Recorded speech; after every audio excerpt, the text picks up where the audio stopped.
Hello, Happy New Year. So this is my first video of this year, 2023. So all of us, I welcome all of you to the new year, and I hope you're all fine. Mevuka mwaka vizuri. So I wanted to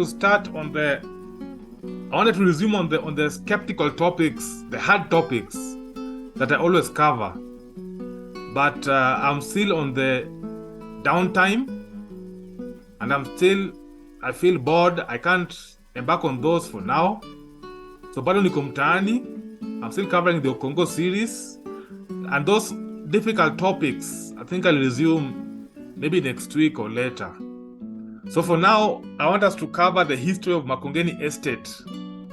So hii OKONGO ilijengwa lini? And why is it called Makongeni Old? Like the school where I went to primary, it was called Makongeni Old Primary. So ilijengwa lini? What's the history of Makongeni? So Makongeni, initially it was just before the Wazungus came.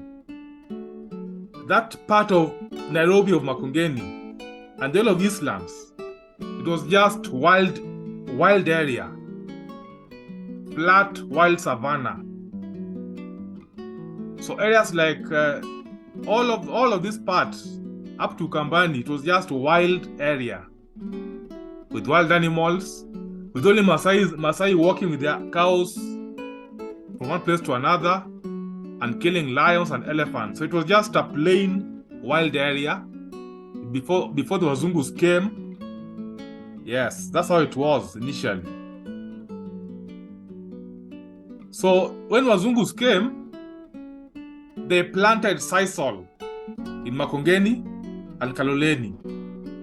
That's where the name Makongeni comes from the word Makonge. Sisal in Kiswahili is Makonge. So Makongeni was Makongeni up to Mbotela, Kaloleni. These were all under sisal plantations. So when Wazungus came, Makongeni was sisal plantations, and it was a very big plantation. And then Donholm, I hear Donholm was a dairy farm. Yeah, Donholm was a dairy farm. So all this was just agricultural land because Nairobi it had so much water. It was fertile. It was swampy. But Makongeni area was a bit dry and flat, which was good for sisal. So up to Second World War, nothing much was happening in Makongeni area. It was just sisal, and but the city was growing because of the railway. The city was growing, and Nairobi became a major stopover for the British colonial government. So after Second World War, because of the growth of the city and major operations increasing with the railway, so the railway and the colonial government, they decided to hire more African laborers. Because of the Second World War, they realized that Africans could work. They could work and could help them. Because the work was becoming too much of governing the colonial territory. So because of the need to hire African laborers, the Nairobi City Council then, under the mayor was called Mortimer. So this is how the City Council building looked like those days, 1940s after Second World War. They decided to take this part of Nairobi City, which was under sisal, to have it built residential houses for those African laborers that they will hire. It was supposed to be a low-cost residential estate for the African laborers. So they had plans to build this estate east of Nairobi, next to the Native Stadium, which is today's City Stadium. So they wanted to build a complex number of estates, which include Makongeni, Kaloleni, Shauri Moyo, Bahati, Mbotela, Makadara, Ofafa Jericho, Ofafa Maringo, Jerusalem, and Ofafa Kanguni. this was supposed to house low-class African laborers.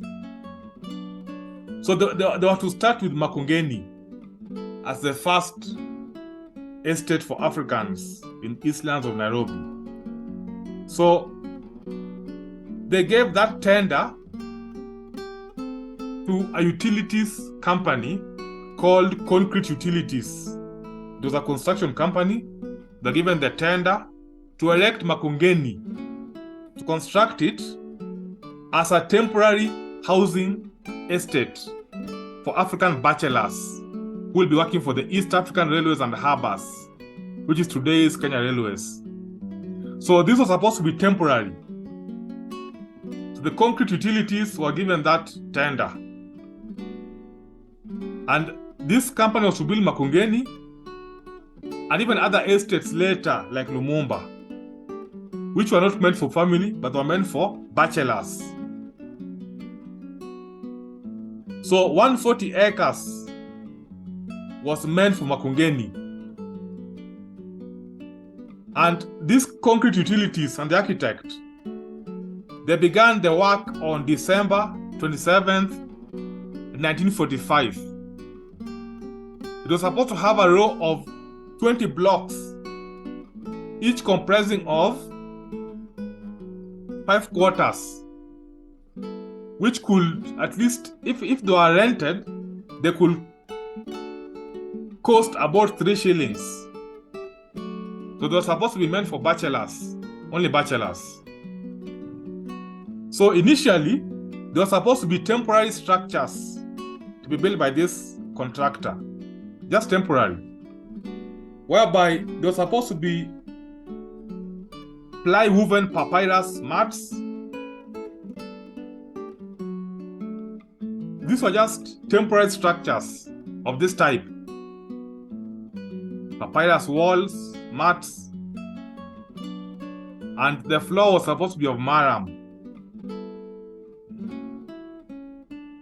However, the architect who was given this tender, he had a disagreement with the city council.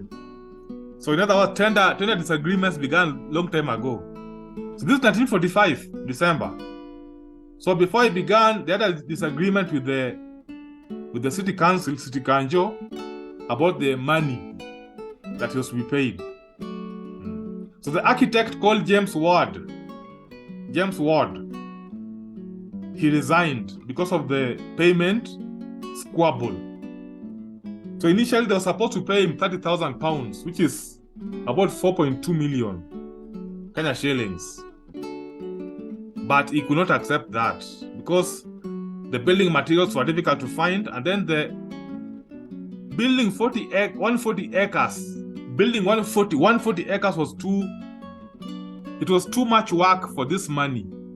So the money to him was too small. And then things like malaria, the hard, difficult conditions, so he resigned. So when he resigned, the town clerk then decided to change strategy. The town clerk was called Readout, Nairobi town clerk. He decided to change strategy. Instead of temporary structures like this one, he decided to increase the pay for the architect and the contractor, and then to make them now build more permanent structure of bricks, which could last long. Because the disadvantage of temporary structure is that this kind of structure, weather will require more repairs, and that will cost the city council more money going forward. But having a permanent like this is cheaper in the long term, because this will require less repairs and they will last long.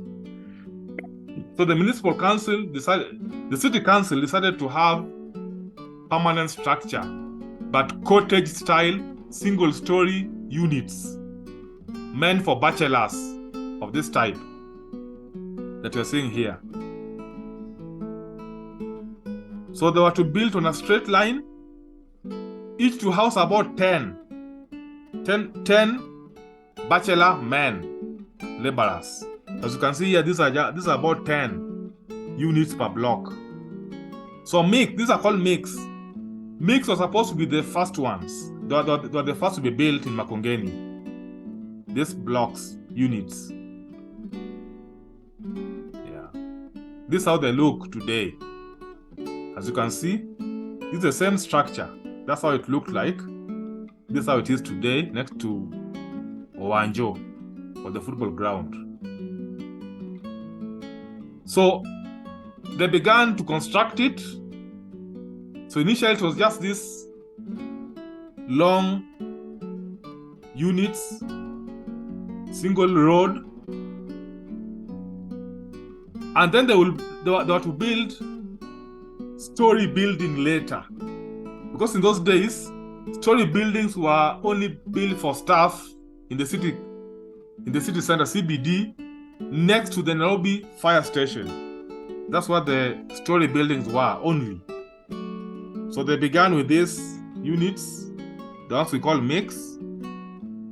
And then the plan was to have Makongeni Estate to be next and to be interdependent with Kaloleni, Bahati, Kariako, Pumwani, Shaurimoyo, and Ziwani in terms of drainage, sewage. And then they were to be built near town, whereby the workers could walk along Jogoo Road about 100 feet, and then they reached the place of work, which is town or railways.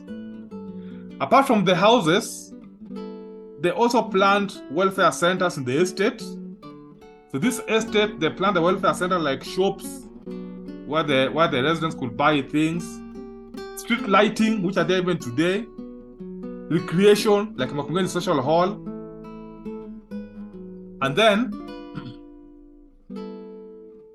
the houses were supposed to be, if they were to be rented, or if there was to be house allowance, it was 5 shillings for each unit. So the railways, because these are for the railway staff, railway was supposed to deduct 5 shillings as house allowance for the tenants. And then Kaloleni were for a bit better off those days. So Ololo, Kaloleni were 18 shillings per month. And then the higher class Africans were living in Ziwani. Ziwani were 3-room houses. You see, this Makongeni was 1 room. Kaloleni was 2-room. And then Ziwani for the upper class Africans was 30 shillings per month, which were 3 rooms.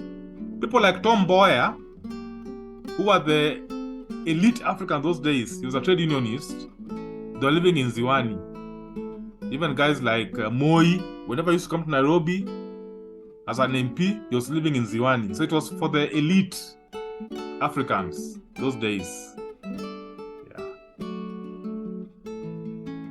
So other railway workers who are in charge of working driving the railway train locomotives, with them they were living in Landimawe, Mdurwa, but Makongeni was for mid-level workers. Yeah. It was located near the railways, railway headquarters and railway station, and even near town, where they could just walk. So initially, these were the first buildings constructed from 1945 up to I think early 1950s. I think 1950 there. They are the ones we call mix. So they were meant for bachelors, men who could leave their wives and children at home in Nyanza, Western, Central, and then they will come alone as bachelors to live in these houses. Yeah. And then, these are the picture of African workers by then.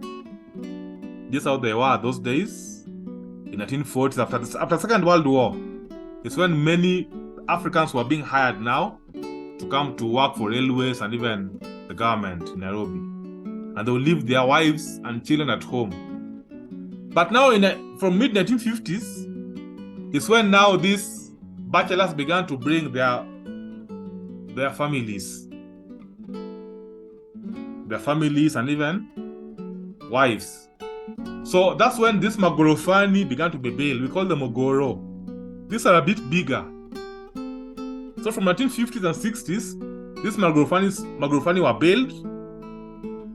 And then in 1960s and 70s, Ohanga, this is what we call them Ohanga, they were built also. And then others like Maisha Dogo, Maisha Flats also were built later. So now these ones are now more family houses. They are big enough for the families. Even Magorofani are big enough for the families. But this mix were purely for bachelors. Yeah. So that's the progress of how Makongeni was built from 1945 after the Second World War up to 1970. So by 1970s, OKONGO was complete. Even the amenities, like the football ground was there. It was designed by the colonialists. It was complete. The police station also was complete and well planned. The church also was built. So all these were planned. They were planned. All the welfare that people could need were planned. The schools were also built. Makongeni Primary School, even Joseph Aputo was built. So all these things were planned very well by the colonialists.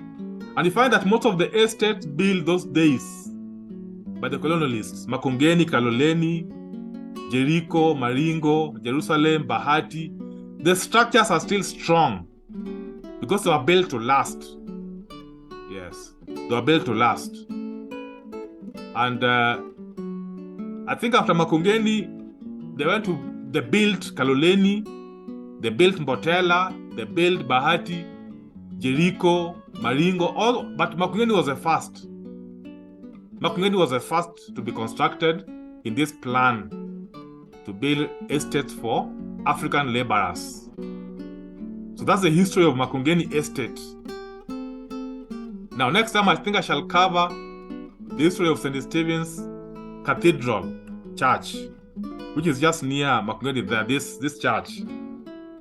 I think it's the oldest Anglican church in Kenya, one of the oldest. Even older than All Saints Cathedral. So you shall look at its history. It's located just there at Makongeni. And currently I'm still on the lowdown. I'm covering the Makongeni area, Makongeni culture. And you can even check the previous video that we did of Makongeni culture, football culture. So you can share and subscribe to learn more. And I shall resume on the skeptical society issues like pedophilia and other things that affect our culture. I shall begin those next week or later. Otherwise, thank you very much, and I wish all of you a prosperous and successful new year. Thank you very much, and God bless you.